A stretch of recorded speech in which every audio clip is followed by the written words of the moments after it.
ব্যবহারের সুফল কী এবং এর কুফলটা কী। তো নর্মালি আমাদের ফসল উৎপাদনের জন্য সার ব্যবহার করতে হয়। আমরা যারা রাসায়নিক সার ব্যবহার করে থাকি তারা জানি যে রাসায়নিক সার দিলে আমাদের জমিতে বা ফসলে দ্রুত আমরা একটা রেজাল্ট পাই। এছাড়াও রাসায়নিক সার জমিতে ব্যবহার করলে সময় মতো গাছের বা আমাদের ফসলের ফলন পেতে পারি। এছাড়াও ইনস্ট্যান্ট বা এক নির্দিষ্ট সময়ের মধ্যে গাছের ফলন বাড়াতে রাসায়নিক সারের গুরুত্ব অপরিসীম।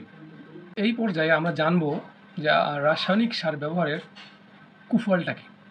তো রাসায়নিক সার ব্যবহারের কুফল বা ক্ষতিকর দিকের ক্ষেত্রে শুরুতেই রাখতে হবে যে রাসায়নিক সার ব্যবহারের কারণে আপনার আমার যে জমি আছে এই জমির উর্বরতা শক্তি কোনো এক সময় কমে আসবে।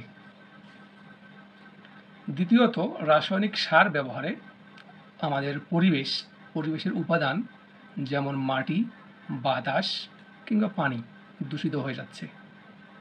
তৃতীয়ত কুফল যদি আমরা রাসায়নিক সারে বলি, রাসায়নিক সার ব্যবহার আসলে আমাদের প্রোডাকশন কস্ট বা যেটা আমরা বলি উৎপাদন খরচ এটি বাড়িয়ে দেয়।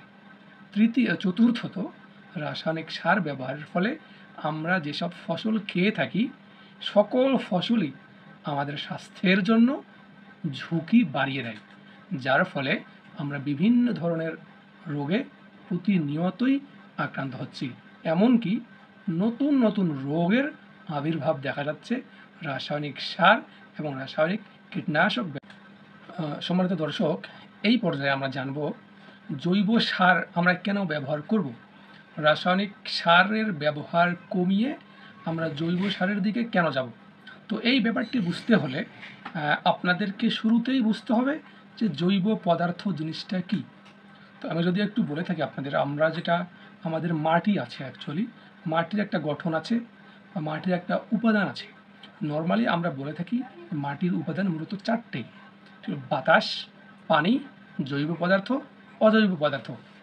আপনারা হয়তো জেনে থাকবেন যে একটি আদর্শ মাটিতে আমরা যদি একটা আদর্শ মাটির ঢিলা বা এক মুষ্টি আদর্শ মাটি নেই, সেই এক মুষ্টি আদর্শ মাটি তখনই হবে যখন এই এক মুষ্টি মাটিতে 25% বাতাস বা শুকনা বা বাতাস থাকবে, যেটা আমরা যাই বলি না কেন, 25% আর্দ্র পদার্থ বা ভেজা বা পানি থাকবে, 45% অজৈব পদার্থ এবং 5% জৈব পদার্থ। তো এই 5% জৈব পদার্থই মূলত আমাদের জৈব সারের নির্দেশ।